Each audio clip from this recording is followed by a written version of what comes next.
Been a few weeks since the crash and I'm hanging to get out for a ride, but one last thing before that happens. I'm getting rid of that big black dildo on the back of the bike because it sucks. I don't know why they do it. Anyway, we're looking here at the R&G Tail Tidy. Let's do the world's quickest unboxing. Exciting time for both of us. I haven't actually bothered to look inside here and read the instructions yet, so let's see what we get. $160 this cost me, so, you know, little fucking number plate thingy, adapter, cool. Und all this shit. So, heat shrink, some little reflectors that I guess you got to put on. Little plate, sticker, thank you very much. 2 stickers, whoa! There's your $160. Tail light, number plate, fucking light, whatever. Then that's your lot. I get it. I get the $160 is for the stuff and the fucking whatever. Innovation. Sure. Anyway, I went for one of these. It seemed like a good quality kit. Didn't really want to get the one off eBay. There was 20 times less, but here we are. Anyway, this looks like our instructions. So we've got the QR code, reducing our carbon footprint, even though it's fucking wrapped in a shit ton of plastic in this massively oversized box. This one piece of paper is going to save the world, but that's cool. Every little bit counts, eh? So this isn't a review. Well, that's bullshit. This is a vague review of the kit, I suppose.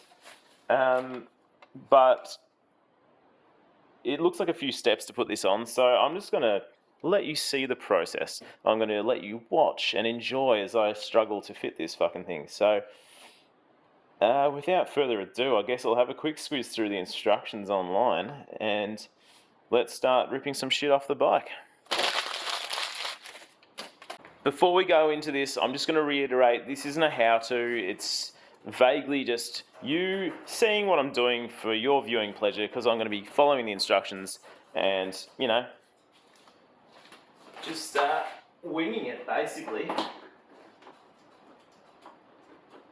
even open the fucking seat. There we go.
On the instructions, everything's been pretty good so far, except I guess on older models this might be a 10mm nut. In this case, on the 22 model, it's an 8mm nut. So, yeah, that is for the OEM reflector.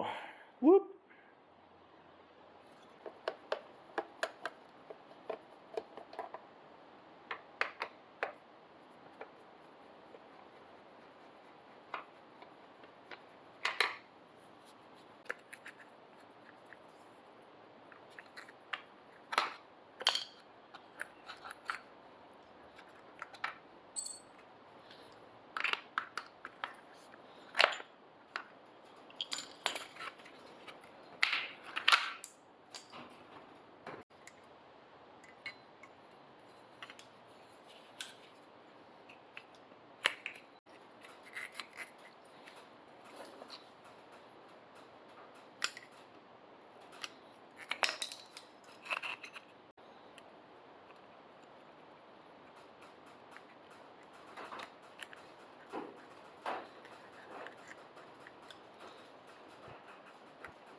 This is a bit of an odd step. You literally, for the number plate illuminator slash light, you get this little shroudy thing that sort of just sits on like that.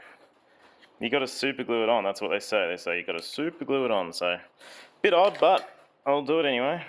If I can get the fucking lid off the glue. Couple of little. Oh Jesus fucking Christ, that's a lot. Anyway, whatever. There we go. That's bloody gorgeous. And glue this on. So weird. So weird. Anyway. Oh, okay. You can. What? It fits on pretty well. Whatever. Now, once again, the instructions have been pretty good so far, but maybe the 22 is different. They expect you to put these original OEM indicator plugs through this little bung, and there's no way in fucking hell that's going to happen. It barely fits in there, let alone trying to get it through the tiny little cross, come on little camera, without it, without absolutely butchering the shit out of it. So I'm going to have to get a pin, pull these terminals out, and feed it through without the connector on there first. So bit of a faff, and if you've never done that before, it might be a bit daunting, but it's what we'll have to do to get the primo fit. I have been a mechanic for about 7 years, or was a mechanic. I've dealt with these type of connectors a million times over. You stick a little pin in the little hole at the top, pull on the wire, and it pops out. It's usually as simple as that. I've done it hundreds of times. This one, I've been trying to butcher it for the last 10 minutes. Got zero, like nothing out of it. Tight as hell. I've put pins in, I've put little tools in there, pulled on the wire. Absolutely nothing. It's fucked. And I know that other people are having the same issue online. So what I've decided to do is I've taken the bung back out. I've just opened up the slits a bit bigger, and then while it's out of that backing plate thingy, I'm just going to push it through now, and then I'll fit the bung into it later with the wires through there, because there'll still be enough give. Look, it's not ideal, you have to cut the bung open, but it's better than snipping the wires or damaging it in that way. And you can always add a bit of silicone or something if you're really worried about water getting in. I also think, according to the pictures, the bung's supposed to be the other way around, but fuck it, it's easier to get it in this way. I'm probably just going to slather a bit of marine grease or something around it from the inside just to keep things nice and dry, or maybe a bit of silicone, but there you go, it does fit through.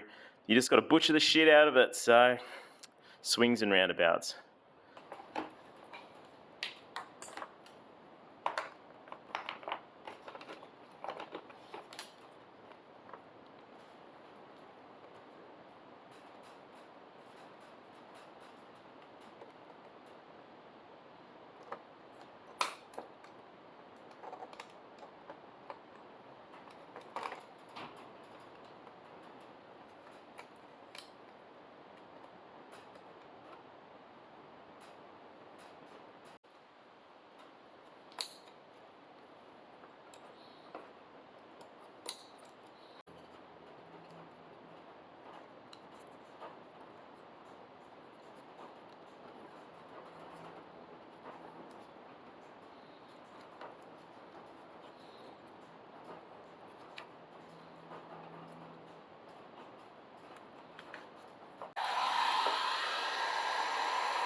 Okay, the indicators are plugged back in.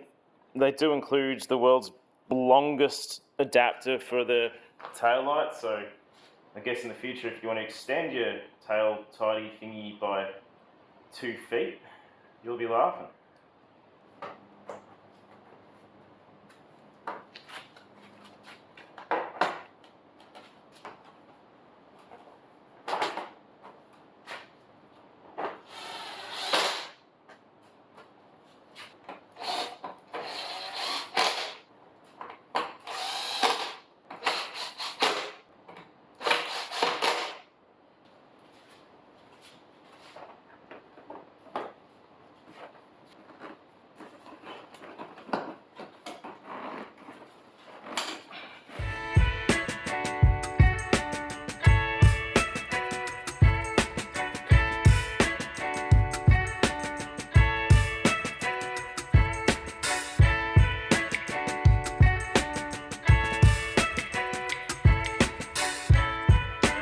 Just got back from my first ride after the accident and after putting this thing on. Thoughts? I like the look of it. It's way better than that big black dong that was hanging off the back of it. But 160 bucks. This fucking shit. What is this? Like, that just looks so shit. Jump cut. I'm designing a 3D printable cover to hide the ugly ass wiring you can see through the gaping hole. Once I've perfected the fitment, I'll link the file in the description below.